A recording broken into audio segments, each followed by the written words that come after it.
Masak kerumahan tak perlu mewah, cukup ikhlas dari dapur sendiri. Hai korang, Assalamualaikum. Tengah buat apa tu?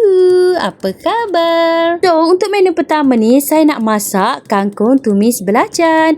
Mula-mula tadi saya dah tumbuk ikan bilis, lepas tu letak bawang putih dalam beberapa biji, lepas tu letak cili padi seberapa banyak yang kita nak lah, lepas tu letak belacan. Kemudian saya nak hiris pula kangkung. Kalau untuk kangkung ni potong-potong macam tu je korang, senang dan cepat. Lepas tu kita basuhlah bersih-bersih kan. Okey, lepas tu bila kangkung dah siap potong-potong, lepas tu kita nak masak. Macam biasalah, kita tumis dulu kita punya bahan-bahan yang dah tumbuk tadi. Lepas tu sampailah kekuningan, lepas tu saya masukkan juga sedikit air, kacau-kacau. Lepas tu saya masukkan perasa yang dibenarkan seperti garam, ajinomoto, serbuk perasa dan juga sedikit gula putih. Kacau-kacau lagi. Lepas tu kita masuklah kangkung yang telah dibasuh bersih. Lepas tu kita kacau-kacau sampailah dia punya kangkung tu dah layu. Okey, so dah siaplah kangkung tumis belacan kita. Ni adalah favourite anak-anak saya.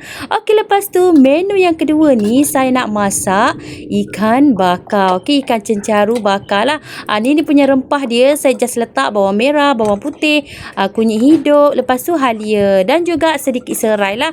Saya blend je. Lepas tu kita gaul-gaul lah dekat dia punya ikan tu. Okey, untuk ikan cencaru ni saya belah lah dia punya dekat tepi-tepi dia tu. Kemudian saya bakar atas kuali pemanggang BBQ. Kuali pemanggang ni best tau korang, sebab dia jenis tak melekat tau. Dia jenis non-stick. So kita nak bakar ikan tu tak akan melekat. Korang boleh tengok dia tak melekat, tak tercabut pun dia punya kulit tu.